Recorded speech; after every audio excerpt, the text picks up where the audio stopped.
Hey guys, it's Jamie, bringing you a recovery-inspired hope exclusive here with Adam Armstrong. Hey you! Straight from Fort Myers, Florida, soon to be an Athens resident. Very soon, hopefully back Black Friday 2020 is my objective date. Awesome.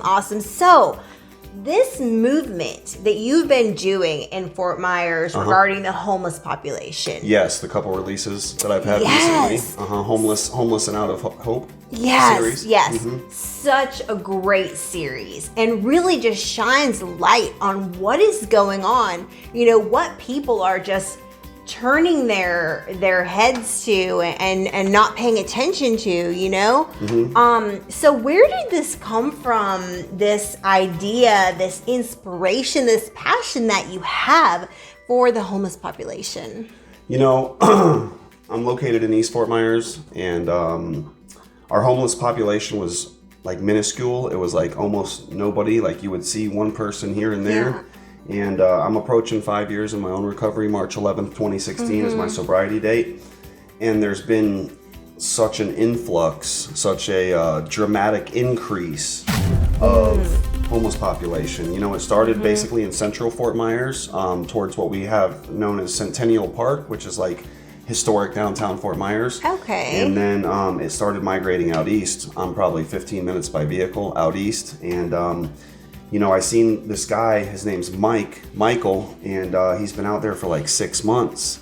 And you know, now he was the one that you did the video on, The initial. was the since he was like 16 or something? yeah, I believe it was 17, and he's like 24 right now. He's been out there for like 6 or 7 years. He's been clipped by 3 or 4 vehicles, migrating back and forth. And, you know, I seen him out there so many times, right? And just like so many of us do, we don't even really pay any mind because we're so busy in our day-to-day operations that we just, it's not that we look past things like that. It's that we're so intertwined with our own doings and our own what we got to take care of and whatnot that, you know, I just kept passing by Michael, and he stays in the same corner and he stays wearing the same clothes. So, you know, I dropped my laundry off, I picked my laundry back up, and I felt excessively intrigued to stop. You know, I just wanted to talk to him to see where he was at, because I experienced the same thing as a juvenile, being homeless for a very short time. So you were homeless when you were young? By choice. Okay, at how old? Oh man, the first time I slept in the woods, I don't know, probably 13, 14 years old. Oh my goodness. Something like that. I can't even imagine. I mean, I am still scared of the dark. So I can't even imagine being that young. Yeah. And having to be out there, like, fending for your own and in the dark. I mean... It was... And that's before any substances. Yeah, I mean, at 13 or 14 years old, there might have been a little marijuana, maybe the occasional ecstasy pill, but it wasn't anything like it was when I got into injecting drugs and whatnot. Yeah. Oh my goodness. So you started with Michael. Yes. And his story, you know, Wasn't I powerful. remember just watching it and thinking, like, this is God's work, you know, and these are God's children just like anyone else. And it really just moved me how you know, made him feel valued, Right, because I was him known. before. Sure. Yeah. It's not hard. You know, the relatability factor for me was one of the main reasons that I even stopped, you know, because first I seen Michael, then there was Miss Christina, then there was... Now she was another one that that was my second premiere. She had been traveling with the carnival, right? Yes. Like her whole life? Yes, I don't know about her whole life, but she definitely was involved in the carnival, and I believe she's actually from the great state of Connecticut. Yeah. And she had migrated down here. Her story was excessively intriguing, you know. Each individual has such a unique background. It's not like I started smoking crack and that was it, or I started shooting dope and that was it. Like some of these, and I've got a couple that I haven't even released yet because we're busy in the migration of me coming here to Athens.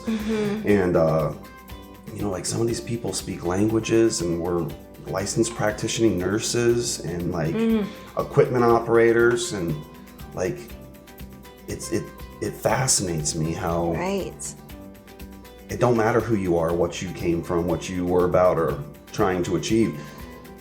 They still ended up in the same spot, you know what I mean? Like, and a lot of it for me was mental health, and I see a lot of commonality in mental health. You know, like Michael, he's a good dude, man. He's a pup. You know, we call him Jits in Florida. He's a Jit. And, you know, to see somebody out there 24 years old and just struggling like that, you know, like for me, after doing these interviews for people that have been homeless for a very lengthy amount of time, like a long duration, it's almost embedded in them that this is it.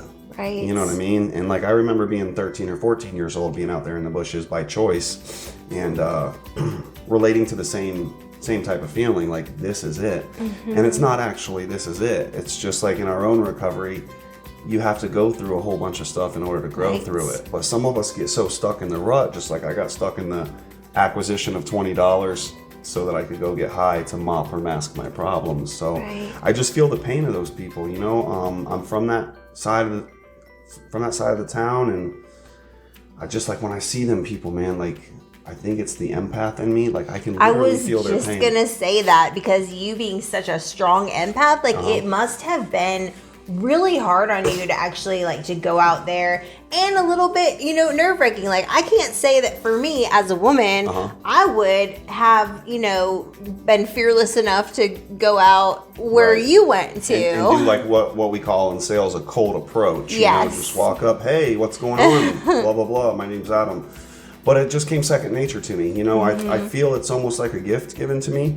You know, because I've got so many of those folks and they're all good people, right? And for me to just walk up to them, like I literally feel what they're going through. They don't even got to talk to me just yet. Like they call it intuition, they call it spidey senses, right?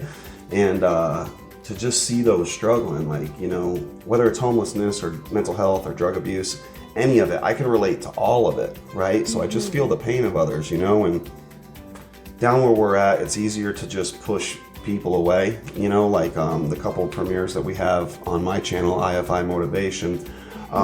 Make sure you subscribe to IFI Motivation. Yeah, we'll make sure we put a link at the end of the video, probably in this corner and this corner, so make sure you subscribe.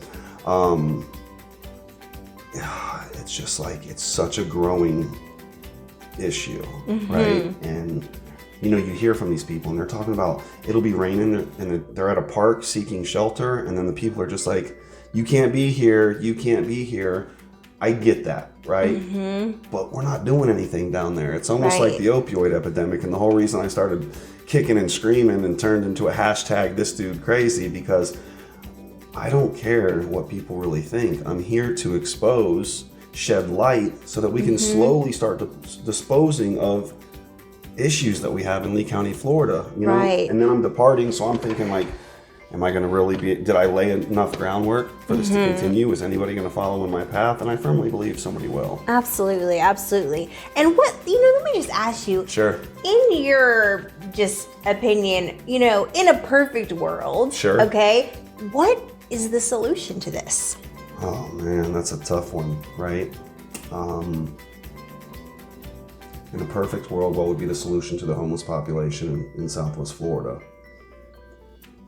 I mean, it starts with like, we need to increase services rendered, right? So like in Fort Myers, Florida, we've only got like one exceptional option to house these homeless individuals overnight. And I believe that's the Salvation Army, located in downtown Fort Myers off of US 41.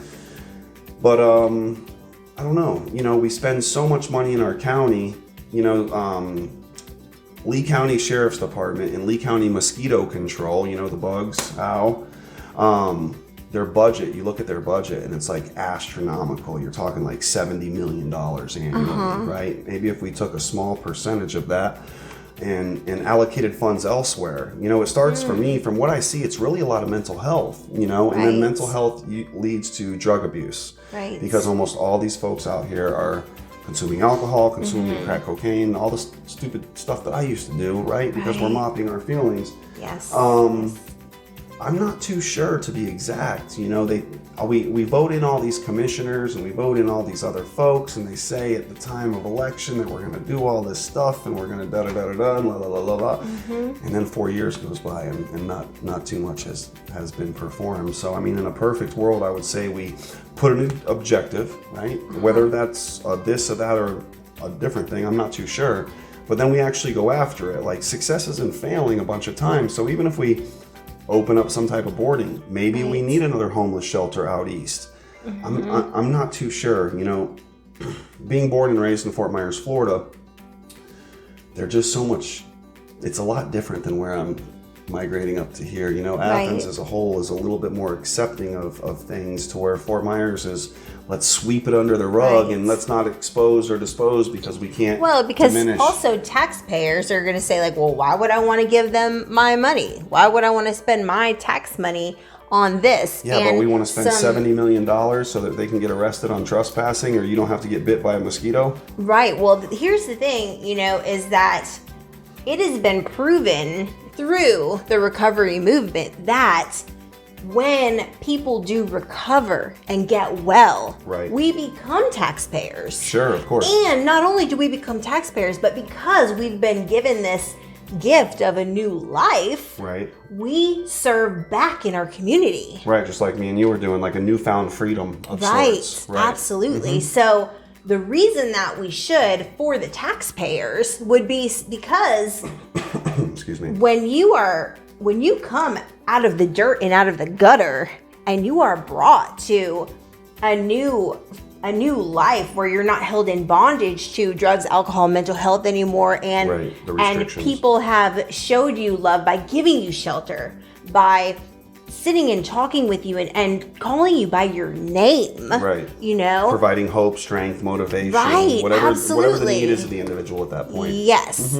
Then that person will get well and go and help other people who are in that situation. And it's been proven in the recovery community over and over and over again. That's what happens, because in the recovery community, most all of us have been homeless. Sure. So, I mean, we're on the verge of it, you know, couch surfing, stuff like that, which you might as well be considered homeless at that point. Exactly. Right. Exactly.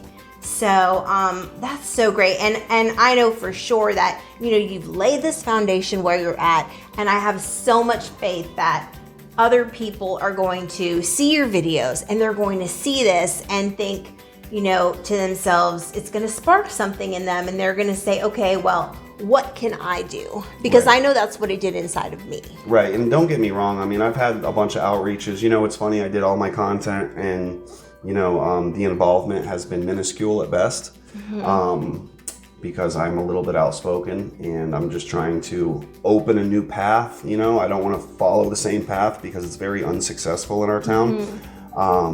You know, and by doing the Homeless and Out of Hope series sequel, I've actually heard from way more people that want to get involved. You know, I got a friend in North Fort Myers. She was talking about, you know, she's got a bunch of Narcan, which is exceptionally expensive. Where it's free here, right? Yes. They just administer, they hand out after you take a course, or just a how to use type thing.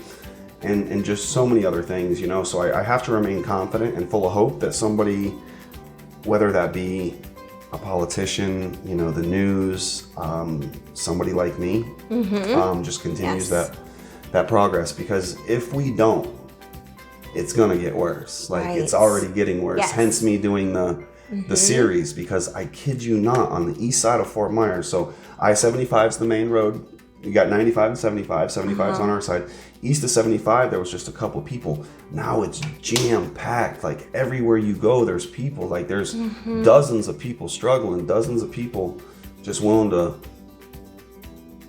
get a couple dollars, and that's just cool. And then they press the repeat button, which is why I feel Michael's pain so bad, because 7 years into it, he just wakes up in the morning and he's pressing the repeat button. Like, this is it.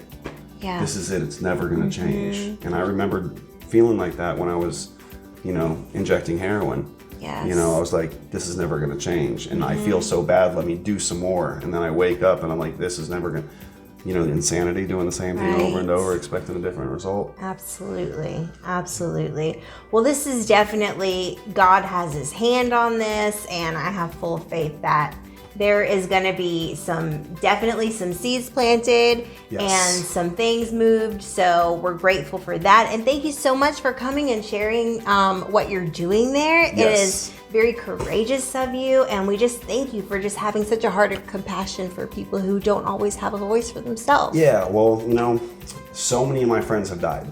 So many of my friends are homeless because those are my friends. Like, I don't know them, like, from back in the day. But like even by sitting with them people, like, you know, and some of the coolest females, some of the most intelligent men that I've ever met are stuck. They're homeless. They're on dope. They're just lost. And I can relate to that feeling of being lost so much that it's just natural for me now to go out and try to help those, because the relatability factor, like literally, I remember not taking a bath. I remember having holes in my clothes when I got released from jail on drug charges.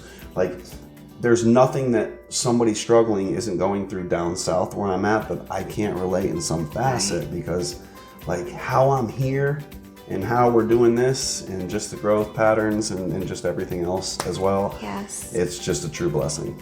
Yes. Yep. Awesome. Well, thank you so much. You guys make sure you subscribe to Jamie Tall on YouTube. Make sure you subscribe to IFI Motivation on YouTube. On YouTube. We'll put a clickable link in this corner and this corner. So just click the link and make sure you subscribe. Thanks. We'll see you guys next time. Make sure you Bye. subscribe.